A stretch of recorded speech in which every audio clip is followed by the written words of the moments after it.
Hi friends, my name is Al or Lilstarnerd, and welcome to another video in my 12 Days of Christmas.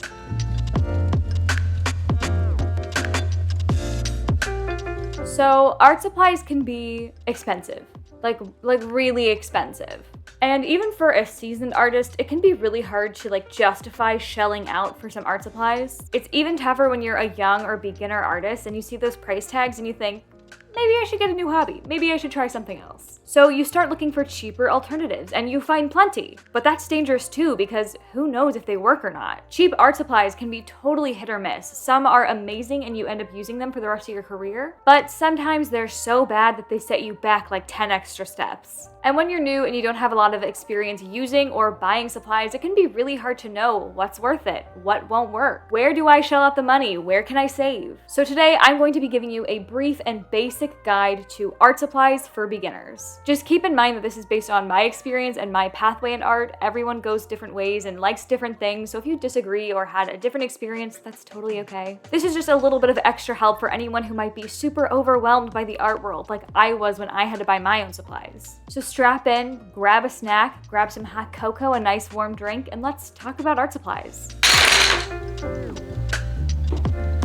We're gonna be starting at square one for most artists, which is sketching supplies and graphite. For most 2D artists, sketching supplies are like a staple. You're going to need something to sketch with, and in my experience, you can use anything. There are a lot of cool, fancy, expensive, gadgety type pencils and accessories for sketching that in my opinion are totally unnecessary. Are they fun? Is it a fun little splurge? Yes, but you really don't need them just to sketch.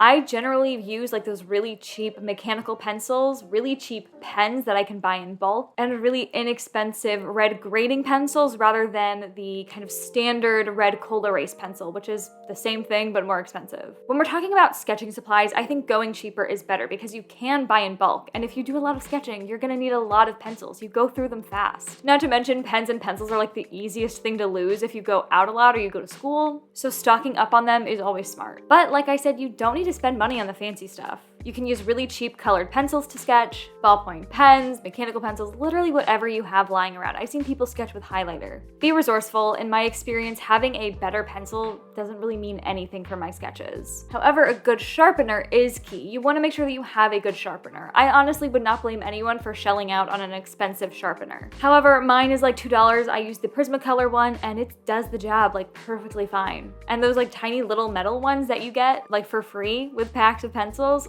also work really well. You can totally buy cheap sharpeners, they'll do the job, but like I said, I wouldn't blame you if you want to shell out because a good sharpener is really important for sketching.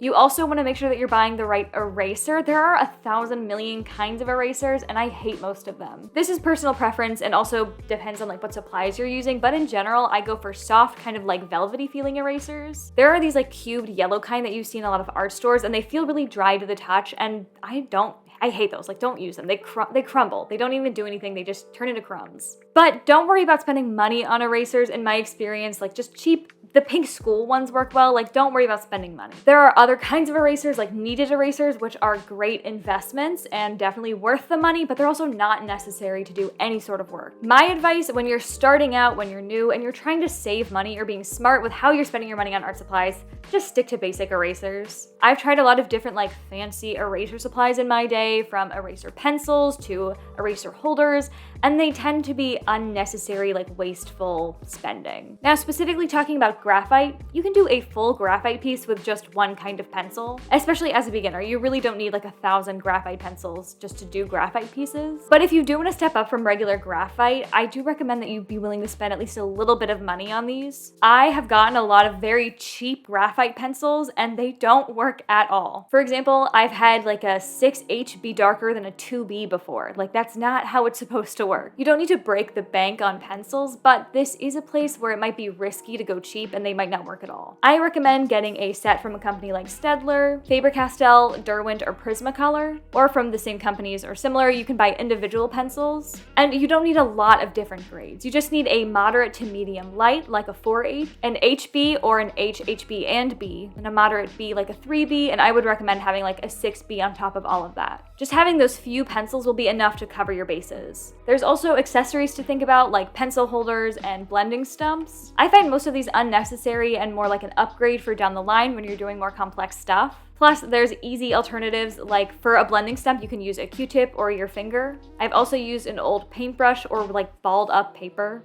But they also aren't expensive, so if you think it's worth it, go for it. Now we're going to talk about different painting mediums. In my opinion, gouache is an amazing beginner's medium, but it can be really tricky to figure out where do you buy it from because some cheap gouache doesn't work at all. Like at all. There are these standard higher end brands like Winsor & Newton, Turner, Holbein, and these are great and definitely worth the money. But if you're new to the supply and you're trying to figure out if you like it or not, you don't want to be spending a bunch of money right off the bat. There are 3 main cheap alternatives to gouache that I've tried and do recommend. Arteza has a tubed gouache, which not all of them are the best of quality, but they function like gouache and they will help you build skill to figure out whether or not you like them and learn how to use them. I use these a lot as like sketchbook quality paint, so instead of wasting my nice expensive paint in my sketchbook, I can use stuff like this and it still works the way I want it to, but I'm not wasting a bunch of money. Then there's brands like Hemi and Art Key, which have jelly gouache, which are great sets for beginners. These are dirt cheap, but they are actually amazing quality. I use them all the time and love the way they look. So those are the 3 brands that I would recommend, but be really wary and careful of buying cheap gouache from other places. My first experience with gouache was an $8 set of 12 paints, and they did not work at all. Like they were literally, I don't know what they weren't paints. For something like gouache, which is kind of really hard to get right, I would recommend sticking to the tried and true brands that you see on YouTube all the time. One thing I will say though about gouache paint is that whether you're buying them really cheap or really expensive, one thing you do want to shell out on is a large tube of really high quality white gouache. For the cheap paints especially, the whites tend to be really thin, and you usually want to use white not only for mixing, but also to thicken up and really make those paints opaque. But for the really cheap sets, especially like the jelly gouache, the white it's not good enough. And you never have enough of it. So what I do is I have my really cheap sets, and then I have like a really nice tube of high quality white that I can use to like strengthen the rest of the paints. That's also a great tip for watercolor, either having a large tube of white or using white gouache, so that way you can kind of make those lighter colors opaque later on in your painting. Watercolor is, in my experience, super difficult. When you're a beginner, it is really hard to look at the price tag of a tiny little tube of paint or a tiny little palette and see that giant number of like $30, $50, $60 and think, yeah, that's worth it, I'll try that. Especially when you're inexperienced, a lot of supplies can kind of feel the same when you don't know how to use them correctly.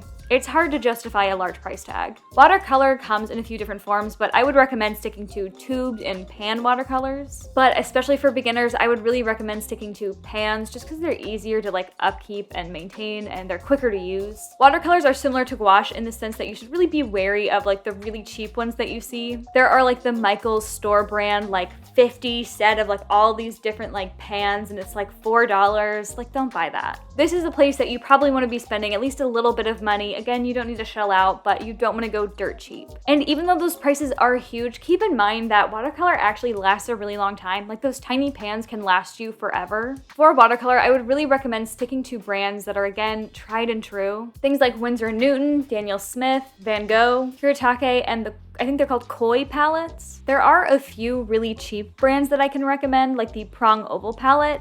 I started with that one and it's really good. Honestly, I think it was $16 and it's so cheap, but it works so well and it lasts a long time. That's a great place to start, and then as you get familiar with the brands, you can branch out a bit from there. If you'd prefer to start with tubes rather than pans, I would recommend kind of looking for a little bit higher quality, things like Winsor & Newton or Van Gogh. But because those do have those larger price tags to balance that out, really limit your color palette. You can start with a set of mixing primaries, white or black or equivalents, and then slowly you can build your collection from there. Acrylic is a really interesting medium because a lot of artists either love it and can make amazing things or they hate it. For a lot of people, it can be where you start and then you abandon it and never look back. People tend to have a really interesting relationship with acrylics. So it could be a great starting place for you. It might be something that you want to totally avoid. It's really hard to tell. Now, in my experience, there's definitely a difference between really high quality and really low quality acrylics, but they tend to function the same way. So if you go cheap, you won't be shooting yourself in the foot. The cheap acrylics will still function like acrylics, so you can still use them and build your skill. So if you so desire, you have my blessing to buy them dirt cheap. But because these are tube paints, you have the option of really limiting your color palette. So again, you can get the primaries and white and black, and because you have such a small amount, you can totally afford to buy a little bit higher quality. In my experience, I trust pretty much any brand that is in an art store, mainly like Michael's is my go-to, but anywhere from store brand up to the highest level that they have, I would buy any of those acrylic paints. I would caution you against buying huge bottle sets on Amazon. There are a lot of companies that will sell them in like the squeezy bottle form for like, you know, you get like a big pack of like 25 for really cheap. I wouldn't get those. I personally would stick to tube paints, but that's personal bias really. But besides that one piece of advice, I don't really have anything else to say about where to buy them from. Like I said, I trust most places to do acrylic right. It's not hard to find good acrylic paint or functioning acrylic paint. I would also recommend that you start your collection with small to medium-sized tubes of paint. I wouldn't shell out for the really large tubes just yet, except for white, obviously. Just in case you decide you don't like acrylic, you don't want a bunch of huge tubes of paint to go to waste, start small, and as you learn, you can get bigger tubes later. I am hardly an expert on oil paints. In fact, I would consider myself hardly a beginner, but I can tell you this, oil is a complex medium and it definitely requires you shelling out some money. There are a lot of elements that go into oil painting and a lot of accessories, and you're gonna need them to be high quality. This is another place that I would recommend starting with a really small, limited palette like primaries, white and black, and buy really small quantities of everything that you would need, including like the oils and the paint thinners. Definitely start small with oil painting. This stuff is really expensive. All of it's necessary. You want it to be high quality, so really limit yourself in like quantity.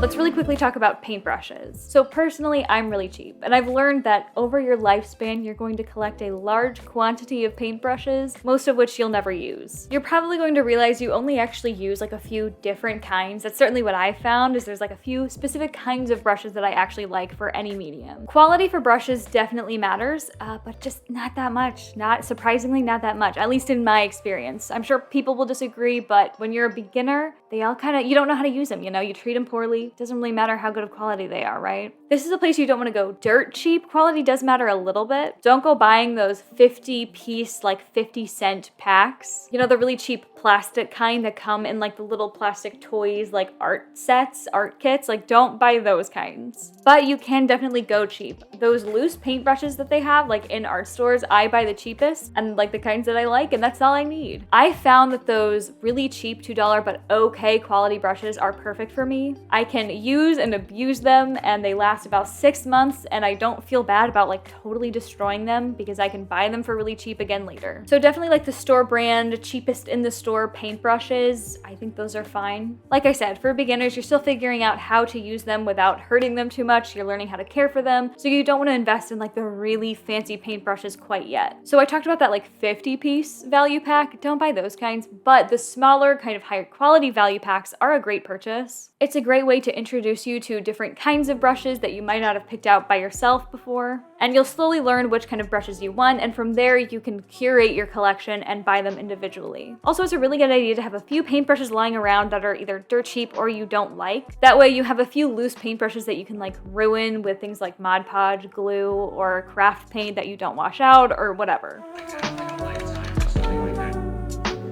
Paper is the one supply that you never want to skimp out on. Like, if anywhere, like here is where you splurge. Here's where you spend money. You don't have to go to the full extreme of like buying like the $50, $60 Arches paper, but you also don't want to be using like printer paper or the really cheap like Walmart sketchbooks. Paper is definitely preference, like the kind that you like, hot press, cold press, whatever, but in general, thicker is better. Some great standards that aren't super expensive, aren't super high quality, but will work really well are Strathmore or Canson. You also don't need the right paper for every supply that you use.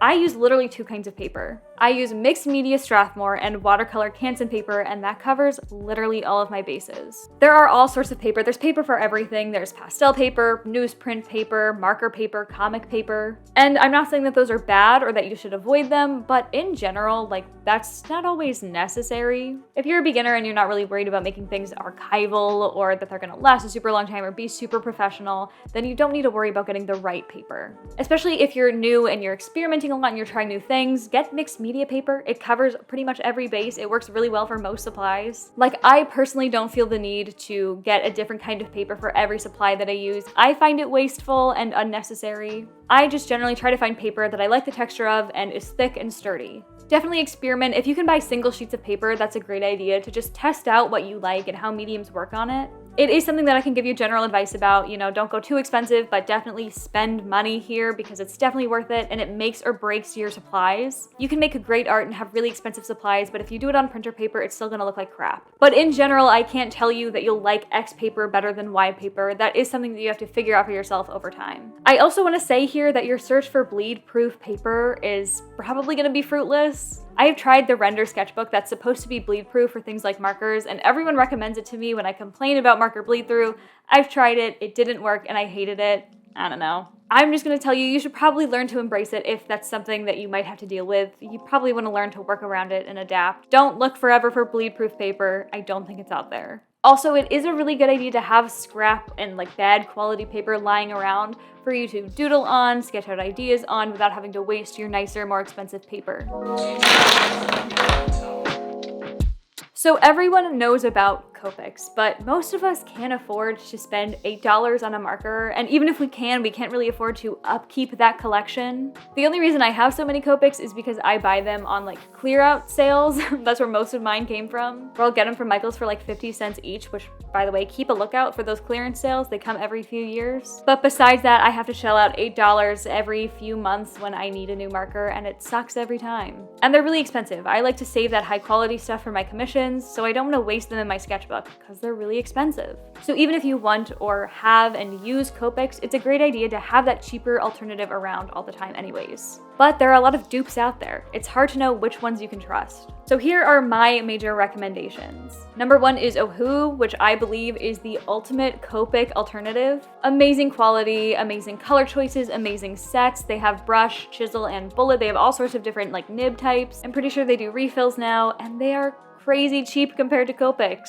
The performance is also really similar to Copics. There are some areas that they lack. They have really bad options for really light pastel colors, but you can always get a set of Ohus and then shell out for a few extra Copics to kind of balance that out. But in general, if you're looking for a cheap alternative to Copics, I cannot recommend Ohu enough. ArtX is another great option. They're not quite as good, and I think their set options are a lot more limited. They have limited colors, but they are a great option. Prismacolor has alcohol markers. I have a few. They work fine. I do like them. In my opinion, they're just not as juicy or enjoyable to use, but they do work really well. There's also Winsor & Newton markers. They are really juicy, but there's something about them that I don't quite like as much, but again, they're a great option. And then there is Arteza markers. I've worked with them before, and I'm not the biggest fan. I don't love the color options. Back when I used them a few years ago, there were some formula issues where it kind of transferred color and stained stuff. I don't know if they still have that issue, and I also am not sure about their prices currently because I think they raised their prices, but they are a cheap alternative, and I want to give you that option just in case. Now, when picking out your markers, one thing that you really have to consider is your nib type, brush, bullet, chisel. Back when I was looking for markers to buy, I heard a lot of artists say